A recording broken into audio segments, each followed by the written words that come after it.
Hello everyone, welcome to unit number 40 of biomolecules and lecture number 20. As we know that from last lectures we continue with our NCERT in-text unsolved questions, and then after we proceed towards to the exercise. And in last sessions we completed question number 1 to 15, and now today we start from 16 to onwards.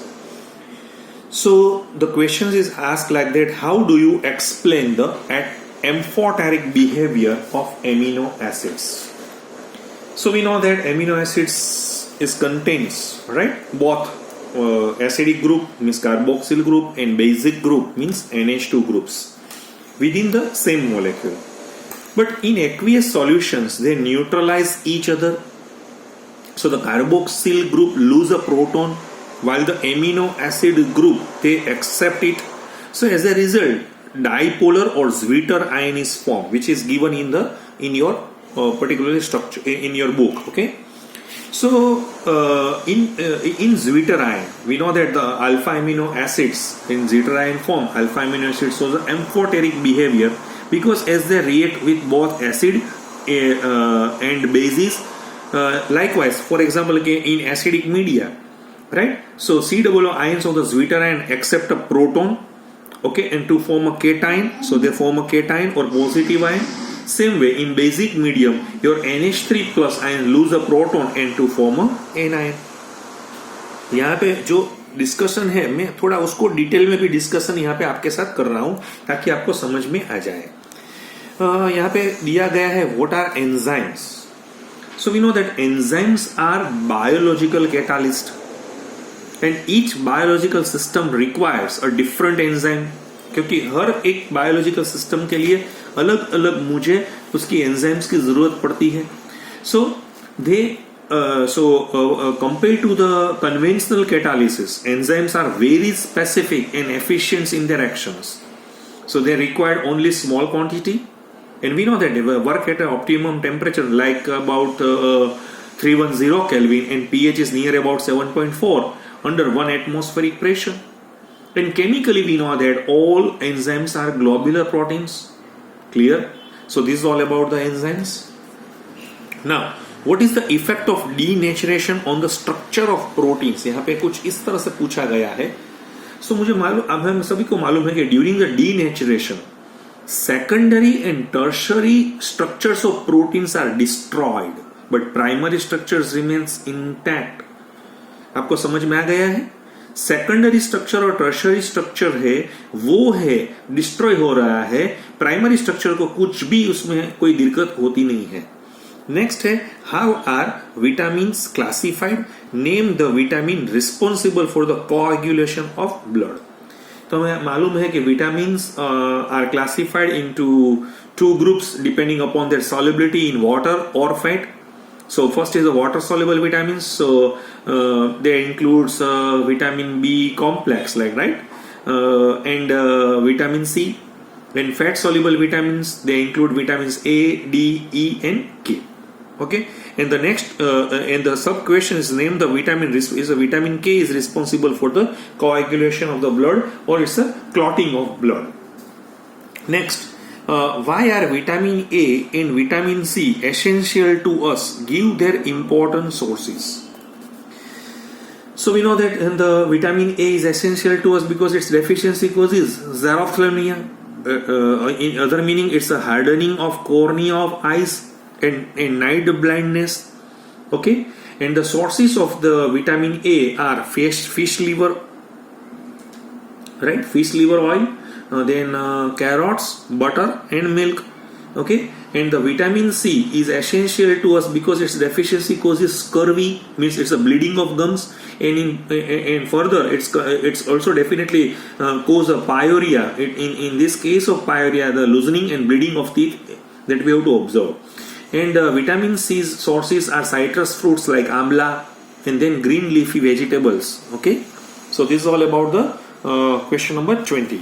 Now we switch over to the another portion is 21. What are the nucleic acid, and mentions their two important functions. So we know that nucleic acids are the biomolecules which are found in the nuclei of all living cells in the form of nucleoproteins or chromosomes, right? Nucleic acids are two types: deoxyribose nucleic acid and ribonucleic acid. Clear? And the main function, we know that the DNA is responsible for transmission of hereditary effects from one generation to another. And it's a unique property of and they're having a unique property of replication during cell division. So as a result of which two identical DNA strands and they transfer to the daughter cell. ये हमें सबको मालूम है, ठीक है? DNA and RNA both are responsible for the synthesis of all protein needed for the growth as well as maintenance of our body. Actually, the proteins are synthesized by various RNA that we know that messenger RNA, transport RNA, ribosome RNA in the cell. But the message for this synthesis of a particular protein which is given by DNA molecule. Okay, then what is the difference between nucleoside and nucleotide? So we know that nucleoside is formed when a first position of pyrimidine like cytosine, thymine, uracil और ninth position of a purine, guanine and adenine base. मैंने आपको दिखाया था उस दिन भी कौन सी position कहाँ पे है हेट्रोसाइक्लिक केमिस्ट्री के लिए, मैंने आपको बहुत अच्छी तरह से दिखाया था. So which is attached to C1 of sugar, either ribose sugar or deoxyribose sugar by a beta linkage, right? So in general, nucleoside is a sugar-base combination, while nucleotide contains all the three basic components of nucleic acid like phosphoric acid group, pentose sugar and nitrogen base, and they are attached means phosphodiester bond is attached with the position 3' and 5' of sugar. Fine. Next question: the two strands of DNA are not identical but complementary. We know that the two strands in DNA molecule are held together by hydrogen bonds between purine base of one strand and pyrimidine base of the other, or vice versa. Because of the different size and geometries of the bases, only possible pairing in DNA is guanine with cytosine through 3 hydrogen bonds and adenine and thymine through 2 hydrogen bonds. Okay, so due to this base pairing principle, the sequence of base in one strand automatically fix the sequence of the base on the other side. So two strands are complementary but not identical. ठीक है? Write the important structural and functional difference between DNA and RNA. यानी RNA और DNA में आपको functional difference भी दिखाना है और structural difference भी दिखाना है. So DNA में sugar क्या है? 2-deoxyribose है, while in RNA is a D-ribose. DNA contains cytosine and thymine as a pyrimidine base, while RNA contains cytosine and uracil as a pyrimidine base. DNA having a double stranded alpha helix structure, while in case of alpha RNA is only single stranded alpha helix structure. DNA molecules are very large. ये हमारी book में नहीं दिया हुआ है. Their molecular mass vary from 6 to 10 to 6 to 16 to 10 to 6 from 6 to 16 million. Okay, while in RNA molecular mass is much smaller with the molecular mass ranging from 20,000 to 40,000 atomic mass units. So these are the structural difference. But what about the functional difference? DNA has a unique property of replication. RNA usually does not replicate. DNA controls the transmission of hereditary effects, while RNA controls the synthesis of proteins. What are the different types of RNA found in the cell? So we know that the ribosomal RNA, transfer RNA and messenger RNA. Okay? तो ये जो कुछ हमने यहाँ पे आपके साथ जो बात की थी, तो वो मैंने अभी आपका NCERT का एक्सरसाइज की जो बात यहाँ पे पूरी हो गई. अभी हम यहाँ पे देखना चाहेंगे वो है एग्जाम्पलर की तरफ हम बढ़ेंगे. हमें मालूम है कि जब भी हम एग्जाम्पलर शुरू करते हैं तो स्टार्टिंग मल्टीपल चॉइस क्वेश्चन और उसमें भी वन करेक्ट आंसर की तरफ से हम चलते हैं. तो हम शुरू करते हैं. उसका फर्स्ट क्वेश्चन है मल्टीपल चॉइस क्वेश्चंस, राइट. यहाँ पे क्या दिया हुआ है कि glycogen is a branched chain polymer of alpha D glucose units in which chain is formed by C1 C4 glycosidic linkage where branching occurs by the formation of C1C6 glycosidic linkage, structure of glycogen is similar to what? हमें मालूम है amylopectin को हमने animal starch भी बोला हुआ है क्योंकि एमाइलोपेक्टिन में भी ब्रांच्ड है और ग्लाइकोजन भी ब्रांच है, लेकिन ग्लाइकोजन थोड़ा ज्यादा हाईली ब्रांच स्ट्रक्चर है क्योंकि उसमें जो अल्फा डी ग्लूकोज के नियर अबाउट 10 to 14 यूनिट्स के बाद ही इसकी ब्रांच शुरू हो जाती है। While in the case of हम देख रहे हैं जैसे हमने वो एमाइलोपेक्टिन में देखते थे तो वहां 25 के बाद शुरू होता था।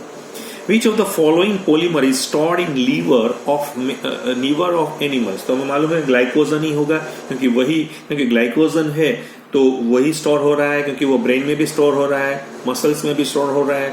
Sucrose is a disaccharide, 1 molecule of sucrose on hydrolysis gives what? तो हमें मालूम है कि सुक्रोज है वो डाइसैकेराइड है डेफिनेटली, लेकिन वो क्या करेगा 1 molecule of ग्लूकोज और 1 molecule of फ्रुक्टोज। मैंने बोला था आपको इस दिन भी कि ये जो एमसीक्यूज यहाँ पे दी गई है इसी कुछ भी प्रोबेबिलिटीज आपको जेडब्ल्यू में नहीं है। जेडब्ल्यू यही एमसीक्यूज कुछ इस तरह से दिखाएगी कि ग्लूकोज का भी कौन सा फ्यूरेनस फॉर्म है, पायरेनस फॉर्म है, अल्फा है, बीटा है, प्लस है, माइनस है। इस तरह से फ्रुक्टोज का भी कौन सा है, फ्यूरेनोज है, पायरेनोज है, प्लस है, माइनस है, अल्फा है, बीटा है। ये पूरी तरह से इस तरह से वो दिखाना चाहते हैं तो आपको वो समझ में आ जाना चाहिए। फिर यहाँ पे एक और क्वेश्चन यहाँ पे डाला गया है कि which of the following pair represents anomers. तो एनोमर्स में तो हमें मालूम था ना कि देखिए एनोमर्स में क्या होता है कि जैसे ये एनोमर्स में अभी नहीं चले गए क्योंकि ये साइक्लिक स्ट्रक्चर में नहीं है।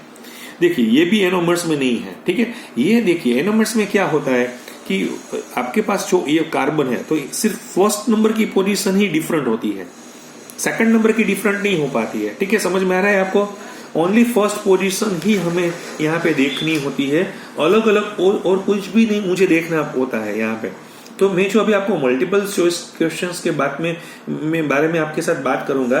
तो anomers differ in the configuration at C1 इन aldose एंड C2 इन कीटोस। तो यहाँ आपको क्वेश्चंस ये मिल जाएगा, ओके। फिर यहाँ पे दिया गया है कि proteins are found to have 2 different types of secondary structure, alpha helix and beta pleated structure. And we know that alpha helix structure of protein is stabilised by what. तो हमें मालूम है कि वो हाइड्रोजन बॉन्ड से एक के CONH दूसरे के CONH के साथ हाइड्रोजन बॉन्ड से जुड़ेंगे तो ही वो क्या कर पाएंगे, क्या कर पाएंगे, अल्फा हेलिक्स स्ट्रक्चर है उसमें वो कन्वर्ट हो सकते हैं, ठीक है, ओके फाइन। अभी जो ये क्वेश्चंस यहाँ पे दिया गया है वो आप देखिए, वो इस तरह से पूछा गया है कि in disaccharide if the reducing groups of monosaccharides aldehyde group और ketone group are bonded so these are non reducing sugar. So which of the following disaccharide is a non reducing sugar. तो इसमें से कौन non reducing में है वो मुझे दिखाना है। तो अब देखिए पूरा देखिए, ये जो बी वाला स्ट्रक्चर है ना अच्छी तरह से देखिए, रिड्यूसिंग सेंटर ऑफ ग्लूकोज ये जो है first position right is connected to the reducing centre of fructose, C2 से वो जुड़ा हुआ है। कई बार आपको इस तरह से दिखाया गया है लेकिन ये C2 पोजीशन है, देखिए आप समझ में आ रहा है आपको, ये 1 2 3 4 5 इस तरह से दिया गया है। तो इस तरह से अच्छी तरह से जुड़े हुए तो ये नॉन रिड्यूसिंग में चले जाएंगे। फिर नेक्स्ट मुझे यहाँ पे दिया गया है which of the following acid is a vitamin. तो वाइटामिन का हमें मालूम है कि वाइटामिन C है, सो C को हम क्या बोलेंगे, एस्कॉर्बिक एसिड बोलेंगे। तो ascorbic acid is a name itself suggest that is a acid, okay. फिर यहाँ पे एक और क्वेश्चन है हमारा 8th नंबर का, dinucleotide is obtained by joining 2 nucleotides together by phosphodiester linkage between which carbon atoms of pentose sugar of nucleotide are this of linkage present. हमें मालूम है कि फॉस्फोडाइएस्टर बॉन्ड है वो दोनों न्यूक्लियोसाइड के साथ शुगर के 3 डेज और 5 डेज के साथ जुड़े होते हैं। तो बहुत इजी एमसीक्यूज यहाँ पे डाली गई है। फिर आप देखिए यहाँ पे आपको दिया गया है कि nucleic acids are the polymers of. तो हमें मालूम है वो न्यूक्लियोटाइड के ही पॉलीमर होते हैं राइट। न्यूक्लियोटाइड्स की जो न्यूक्लियोसाइड्स नहीं दिखाना है क्योंकि न्यूक्लियोसाइड से पॉलीमर न्यूक्लिक एसिड नहीं बनता है, ठीक है। Which of the following statement is not true about glucose. तो हमें मालूम है कि ग्लूकोज अल्डोहेक्सोज है, on heating with hydrogen iodide it forms normal hexane. हमें यह भी मालूम है it is present in furanose form, no it is present in a pyranose form, क्योंकि ग्लूकोज कभी भी फ्यूरिनस फॉर्म में नहीं हो पाया, क्योंकि उसमें साइक्लिक स्ट्रक्चर्स में उसको क्राउडिंग इफेक्ट ज्यादा लगने की वजह से वो अनस्टेबल हो जाता है। नेक्स्ट वन है each polypeptide in a protein has amino acids linked with each other in the specific sequence and this sequence of amino acid is said to be। तो हमें मालूम है वो प्राइमरी स्ट्रक्चर ही हो बता पाएंगे, क्योंकि प्राइमरी स्ट्रक्चर्स में ही स्पेसिफिक सीक्वेंस लगाई जा रही है। DNA and RNA contains 4 bases. Which of the following bases is not present in RNA? तो आरएनए में कौन से नहीं होते? थाइमिन नहीं होते आरएनए में। हमें मालूम है आरएनए में यूरेसिल होता है। Which of the following B group vitamins can be stored in our body? Vitamin B12 हमारे बॉडी में स्टोर हो पा रहा है, बाकी तो हमें मालूम है कि वो वाटर सोल्यूबल होने की वजह से यूरिन में से निकल जाएगा। Which of the following bases is not present in DNA? तो हमें फिर से दिया हुआ है डीएनए में थाइमिन होता है, यूरेसिल नहीं होता है, क्योंकि यूरेसिल आरएनए में होता है। फिर यहाँ पे दिया हुआ है कि 3 cyclic structures of monosaccharides are given below, which of this are anomers? कौन सा एनोमर्स है? अब देखिए यहाँ पे एनोमर्स का मैंने बोला था कि जो देखिए ये साइड देखिए, ये भी देखिए पूरा, ठीक है। इसमें खाली नंबर 1 के ही ऊपर चेंज होना चाहिए। स्ट्रक्चर 1 और 2 both are differ only in the position of OH at the C1, so they are anomers. लेकिन यहाँ तो पूरा बदल गया है, तो ये एनोमर्स में नहीं आ पा रहा है। Clear? Fine. Which of the following reactions of glucose can be explained by its cyclic structure? Once again, which of the following reactions of glucose can be explained by? तो हमें मालूम है कि pentacetate of glucose does not have a free aldehyde group at C1 position. ठीक है? So due to the absence of free OH group at C1, so cyclic structure of glucose pentacetate cannot revert to open chain aldehyde form and hence can not form a oxime. तो इस तरह से वो ऑक्साइन भी नहीं बना पा रहा है। ये मैंने आपको जो 16 नंबर का क्वेश्चन जो अभी गया था, मैंने बहुत बढ़िया तरीके से आपको पढ़ाया हुआ था। अब देखिए फिर से भी, optical rotation of some compounds along with their structures are given below, which them have capital D configuration. तो मुझे मालूम है कि इन ऑल 3 स्ट्रक्चर्स, ये 1, 2 और 3 आपको दिए गए। आपको ये रोटेशन नहीं देखना है, आपको टर्मिनल कार्बन पे चला जाना है, इससे एक स्थान ऊपर आना है, इसको हम पेनिलुमिनेटेड कार्बन भी कहते हैं। उसमें आपको OH की पोजीशन, कायरल कार्बन है, यस, यहाँ भी कायरल, यस, यहाँ भी, उसमें OH राइट हैंड साइड है, यस, तो ये कैपिटल L कैपिटल D है, राइट। तो तीनों जो है वो कैपिटल D है, क्योंकि the configuration of OH at C1 is towards right and hence all having a capital D configuration. Next में यहाँ पे पूछा गया है कि structure of disaccharide formed by glucose and fructose is given below, right. Identify the anomeric carbon atoms in monosaccharide units. बहुत बढ़िया questions है, क्योंकि देखिए ये ग्लूकोज का एनोमेरिक कार्बन तो उसका फर्स्ट CH होता है, वहीं पे ही होता है, और कीटोन में तो सेकंड नंबर में होता है। तो A यहाँ पे दिया गया है, A carbon of glucose and B carbon of fructose, तो वही मेरा जो एनोमेरिक कार्बन है तो वहीं पे से हमें मिलेगा। फिर यहाँ पे एक और क्वेश्चन यहाँ पे डाला गया है, 19 नंबर का हमारा जो MCQs है। 3 structures are given below in which 2 glucose units are linked. Which of these linkage between glucose units are between C1 and C4 and which linkage is between C1 and C6? समझ में आ गया आपको? C1 और C4 और C1 and C6, तो उसको आपको 3 structures यहाँ पे दिए गए हैं। देखिए आप फिर से एक बार आप अपना अच्छी तरह से ये स्ट्रक्चर्स आप देखिए, समझ में आ रहा है थोड़ा? हाँ, ओके फाइन।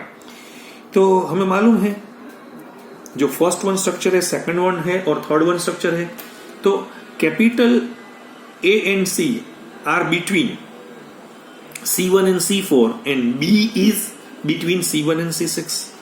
समझ में आ गया? जो हमारा फर्स्ट वाला था तो वो कहां पे किसके साथ जुड़ा हुआ है, आपको समझ में आ जाना चाहिए। ये C1 और C4 के साथ जुड़ा हुआ है, ठीक है। यहाँ पे भी देखिए आप ये लेकिन ये किसके साथ जुड़ा हुआ है? C1 C6 के साथ जुड़ा हुआ है, और ये किसके साथ जुड़ा हुआ है? C1 C4 के साथ जुड़ा हुआ है। तो आपको ये समझ में आ जाना चाहिए कि कौन सा स्ट्रक्चर किसके साथ जुड़ा हुआ है। फाइन। अभी जो हम मल्टीपल चॉइस क्वेश्चंस का नेक्स्ट सेशन है, more than one correct option में चले जा रहे हैं। यहाँ पे हमें क्या दिया गया है, आप फिर से देखिए। Carbohydrates are classified on the basis of their behaviour on hydrolysis and also as a reducing और नॉन रिड्यूसिंग शुगर। तो सुक्रोज क्या है? तो सुक्रोज हमें मालूम है वो डाइसैकेराइड भी है और रिड्यूसिंग शुगर दोनों है। दूसरा, proteins can classified into two types on the basis of molecular shape, fibrous protein and globular protein. तो ग्लोबुलर प्रोटीन कौन सा होता है? तो हमें मालूम है इंसुलिन ग्लोबुलर प्रोटीन है और एग एल्बुमिन भी ग्लोबुलर प्रोटीन है। Which of the following carbohydrates are branched polymer of glucose? तो एमाइलोपेक्टिन और ग्लाइकोजन, ये दोनों क्या है? ये दोनों क्या है? एमाइलोपेक्टिन और ग्लाइकोजन दोनों ब्रांच में। हमें आज भी मैंने शुरुआत की थी, तभी भी मैंने आपको समझाया था। Amino acids are classified as acidic, basic और neutral depending upon the relative number of amino and carboxyl group in their molecule. So which of the following are acidic? तो यहाँ पे हमें ये दिखाना है कि कौन सा हमारे पास एसिडिक है। तो हम यहाँ पे देख सकेंगे कि एक NH2 और एक COOH है, यानी ये क्या न्यूट्रल है। दूसरे में देखिए 2 COOH है और एक NH2 है, तो ये एसिडिक है, ये न्यूट्रल है और ये एसिडिक है। तो B और D दोनों क्या है? एसिडिक में चले जा रहे हैं। 24 नंबर का हमें यहाँ पे दिया गया है, लाइसिन का आपको स्ट्रक्चर दिया गया है और आपको यह पूछा गया है कि ये अल्फा एमिनो एसिड है। Yes, because NH2 and COOH both are attached with the same carbon, it's called the alpha carbon, so it's called the alpha amino acid. फिर ये बेसिक है नेचर में, yes, because it's contains 2 NH2 group, so it's a basic in nature. फिर ये amino acid synthesize in body, yes, ये synthesize हो पा रहा है, हमें ये देखना पड़ेगा। Yes, but it not synthesize in body, ये हमारे बॉडी में सिंथेसाइज नहीं हो पा रहा है। तो ओनली ए और बी ही हमारा आंसर आएगा, बीटा एमिनो एसिड तो है ही नहीं। फिर यहाँ पे 25 नंबर में पूछा गया है कि which of the following monosaccharides are present as a 5 membered cyclic structure, means furanose form में कौन सा है? तो मुझे मालूम है कि एक रिबोज है और दूसरा फ्रुक्टोज है, तो वो कौन सा फॉर्म में होता है? फ्यूरेनस फॉर्म में होता है। In fibrous protein polypeptides chains are held together, ये दोनों एक दूसरे के साथ डाइसल्फाइड से भी जुड़ी होती है और दूसरा इलेक्ट्रोस्टैटिक फोर्स ऑफ अट्रैक्शन नहीं, हाइड्रोजन बॉन्ड से वो जुड़ी होती है। तो बी और डी दोनों आंसर हम यहाँ पे दिखाएंगे। फिर यहाँ पे 27 नंबर में हमें पूछा गया है कि which of the following are purine base. मैंने आपको बोला था एडेनिन और ग्वानिन दोनों प्यूरिन बेस है। प्यूरिन बेस में भी मैंने आपको बोला था कि डबल साइक्लिक रिंग होती है, पिरिमिडीन में सिंगल साइक्लिक रिंग होती है। ठीक है। फिर यहाँ पे पूछा गया है कि which of the following terms are corrected about enzymes. तो मुझे मालूम है कि जो एंजाइम्स होते हैं तो वो ग्लोबुलर प्रोटीन होते हैं और दूसरे वो बायोकैटालिस्ट भी होते हैं। ठीक है, समझ में आ रहा है आपको मैं क्या समझा रहा हूं आपको? जो भी हमारे पास एंजाइम्स होते हैं या वो प्रोटीन्स के ही बने होते हैं, ग्लोबुलर प्रोटीन्स के ही बने होते हैं और वो बायोकैटालिस्ट भी है, यानी वो न्यूक्लिक एसिड या डाई न्यूक्लियोटाइड्स में उसका नहीं आ रहा है। तो देखिए आज मैंने आपको कौन सा पोर्शंस मैंने आज आपको यहाँ पे किया हुआ है। हमने जो एक्सरसाइज शुरू की थी, जो हमारी रिमेनिंग थी, वो 16 से ऑनवर्ड्स होके हम चले गए 25 तक। फिर मैंने एनसीईआरटी एग्जाम्पलर अपनी जो तरह से सिंगल करेक्ट आंसर और more than one correct answer के लिए हमने अभी जो यहाँ पे दिखाया है, तो पहले जो सिंगल करेक्ट आंसर था वो आपको 19 तक लिया, फिर बाद 22, 28 तक हमने ये multiple choice questions more than one correct answer देखा है। अभी हम नेक्स्ट लेक्चर में मिलेंगे तो ये शॉर्ट आंसर टाइप क्वेश्चन से अपनी जर्नी शुरू करेंगे। Thank you very much.